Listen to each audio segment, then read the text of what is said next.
था, तुम अंदर ही अंदर खोखले होकर अपना नाश कर रहे हो। बहुत दया लगती है जब ऐसे, तो लगता है आपको भगवान की कृपा से जो अमूल्य श्वासें मिली, जहां आप इन श्वासों का नाम जप कर दिव्य पद प्राप्त कर सके, वहां तुम ऐसे किस काम के। गांव में पहले बैंक के लॉकर तो थे नहीं, तो दीवालों में सोना गाड़ देते थे। मर गए और जब दूसरों ने जमीन खरीदी और मकान बनाया तो करोड़पति बन गए। क्या जीवन रहा, पूरे जीवन कंजूसी करके जोड़ करके दीवाल में गाड़ के मर गए या बैंक में जमा करके मर गए। थोड़ा होश में, तुम्हारे पास क्या है जो तुम लेके जा रहे हो, जरा देखो क्या है। अगर नाम जप नहीं है, धर्म नहीं है, भगवत आराधना नहीं, तो खोखले हो, तुम्हारे पास क्या है। आज धर्म के नाम पर पाखंड का तांडव हो रहा है। महापुरुषों के वचन किसी से दबते नहीं, जैसे गुरुजन डांटते हैं ऐसे डांट रहे हैं। आज धर्म के नाम पर पाखंड का तांडव हो रहा है। हृदय मेरा कांपता है ये देखकर कि मेरी समाज का क्या होगा। संतों को अगर दुख होता है तो समाज को देखकर दुख होता है।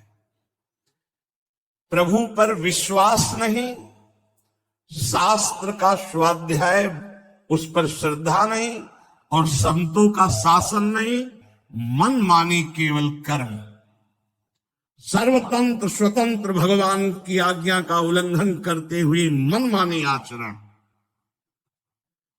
दूसरों के उन्नति के मार्ग में भारी रोड़ा पैदा करने वाले ये पाखंड, दम्भ, स्वयं गिरते हैं और जो इनके चक्कर में पड़ जाए उनका भी नाश कर देते हैं।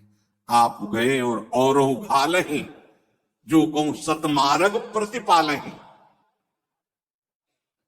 ये दम्भपूर्ण राक्षसी वृत्ति का विकास होता चला जा रहा है। ऊपर से बड़े सौम्य शांत चिकने स्वच्छ दिखाई दे, अंदर बड़ा गंदगी भरी है। विषयाशक्ति और विषय भोगों की कामना, मान प्रतिष्ठा धन इसकी चाह, बातें ज्ञान की, क्रियाएं अज्ञान की, बातें परम पद की, आचरण नरक जाने की। बड़ा दुख हो रहा है, ऐसा महापुरुष जन कह रहे। बाहरी सभ्यता बहुत जोर की, आंतरिक सभ्यता का नाश हो चुका है। बाहरी सुंदरता बड़ी जोर की,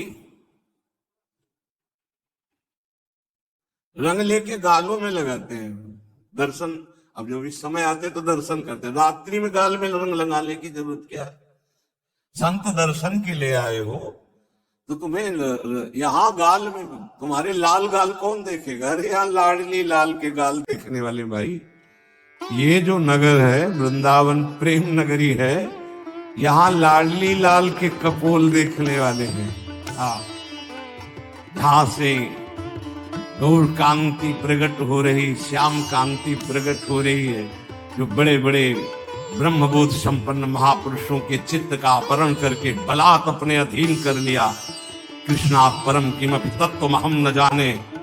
आप संयम से भगवत आराधना कीजिए, आपकी दृष्टि सुंदर होगी।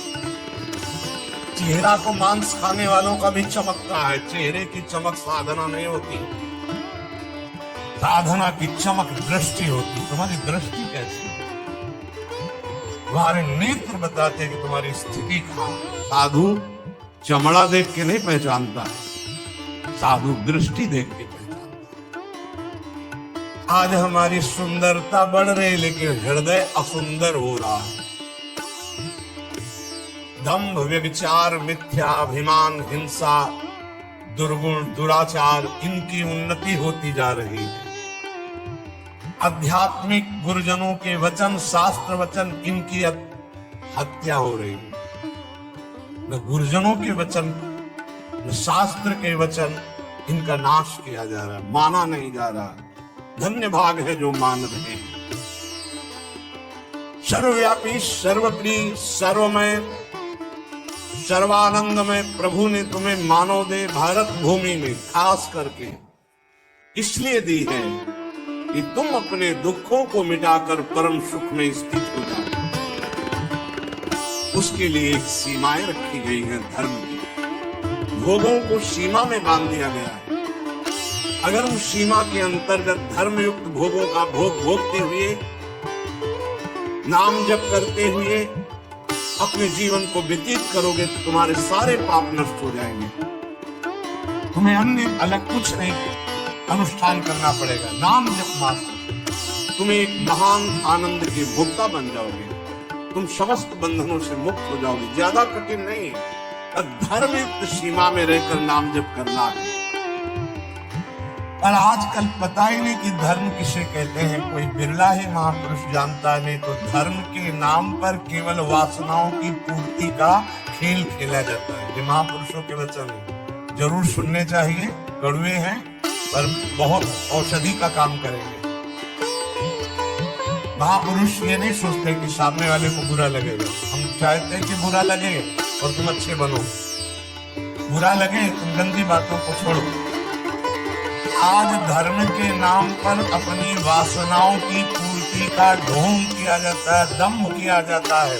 कुछ बिरले ऐसे महापुरुष जन हैं जो धर्म को जानते और धर्म पर चलते, धर्म के लिए प्राण बलिदान किया जाता है। उस प्रभु को तुम धोखा देना चाहते हो जो तुम्हारे अंदर बैठा है, जो सर्वज्ञ है, सर्वांतर्यामी है। कौन देखता है वो? क्या वो देख रहा है? जो निर्णायक है उसको किसी वकील या गवाह की जरूरत नहीं है। वो तुम्हारे अंदर बैठा देख रहा है। जहाँ तुम संकल्प कर रहे हो वही वो देख रहा है। जो गुरु से डरता है, भगवान से डरता है, वो माया से निर्भय हो जाता है। जो गुरु से नहीं डरता, माया